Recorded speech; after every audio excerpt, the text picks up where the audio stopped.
അതീവ ശ്രദ്ധ ആവശ്യമുള്ള ഒരു കാലമാണ് ഗർഭകാലം.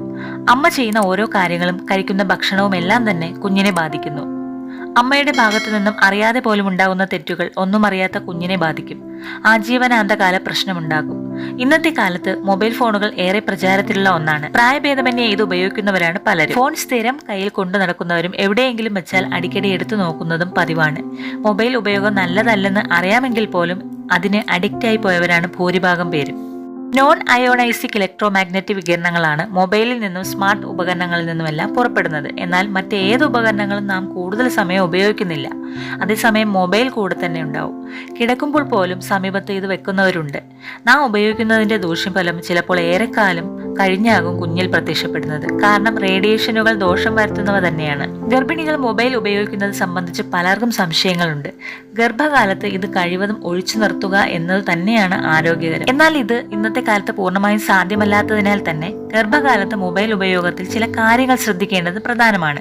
ഇതിൽ ഒന്നാണ് ഈ സമയത്ത് ഉപയോഗിക്കേണ്ട മൊബൈൽ ഫോൺ ഏത് തരമാണെന്നത്. ഇവ വിലയിരുത്തുന്നത് ഇവരുടെ SAR വാല്യൂക്കാണ്. സ്പെസിഫിക് അബ്സോർപ്ഷൻ റേറ്റ് എന്നതാണിത്.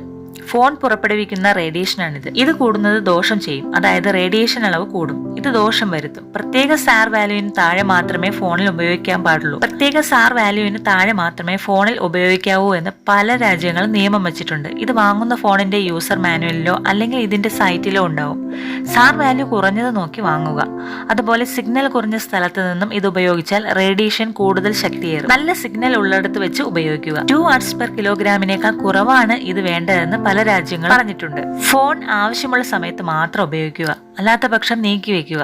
ഫോൺ ചെയ്യുന്നുവെങ്കിൽ തന്നെ അത് മേശപ്പുറത്തോ മറ്റോ വെച്ച് ഇയർഫോൺ ഉപയോഗിക്കുക. അതായത് ഫോൺ കയ്യിൽ വെക്കുന്നത് കുറയ്ക്കുക. അതുപോലെ ബ്ലൂടൂത്ത് പോലുള്ളവ കഴിവതും ഓഫാക്കി വെക്കുക. സംസാരം കുറച്ച് ടെക്സ്റ്റ് മെസ്സേജ് അയക്കുക. അതല്ല എങ്കിൽ കോഡ്ലെസ് അല്ലാത്ത ലാൻഡ് ഫോൺ ഉണ്ടെങ്കിൽ അത് ഉപയോഗിക്കാം. അത്യാവശ്യത്തിന് മാത്രം മൊബൈൽ ഉപയോഗിക്കുക എന്നതാണ് വഴി. രാത്രി കിടക്കുന്ന സമയത്ത് ഇത് ഓഫാക്കി വെക്കാൻ പറ്റുമെങ്കിൽ ചെയ്യാം. അല്ലെങ്കിൽ നീക്കി വെക്കുക. കിടക്കുന്നതിന്റെ സമീപത്ത് വേണ്ട. കഴിയുമെങ്കിൽ ആ മുറിയിൽ വെക്കാതിരിക്കുക. ഫോണിൽ വീഡിയോ പോലുള്ളവ കാണണമെങ്കിൽ നീക്കി വെച്ച് ഉപയോഗിക്കുക. അതുപോലെ ചാർജ് ചെയ്തു വെച്ച ഫോൺ ഉപയോഗിക്കാതിരിക്കുക. മുകളിൽ പറഞ്ഞ SAR വാല്യൂ ഈ സമയത്ത് കൂടുതലാണ്.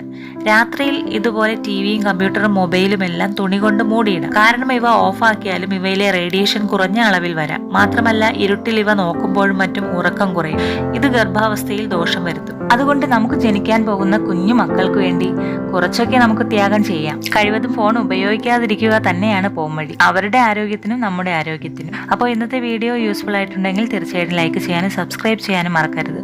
മറ്റൊരു വീഡിയോയിൽ കാണുന്നത് വരെ ബൈ.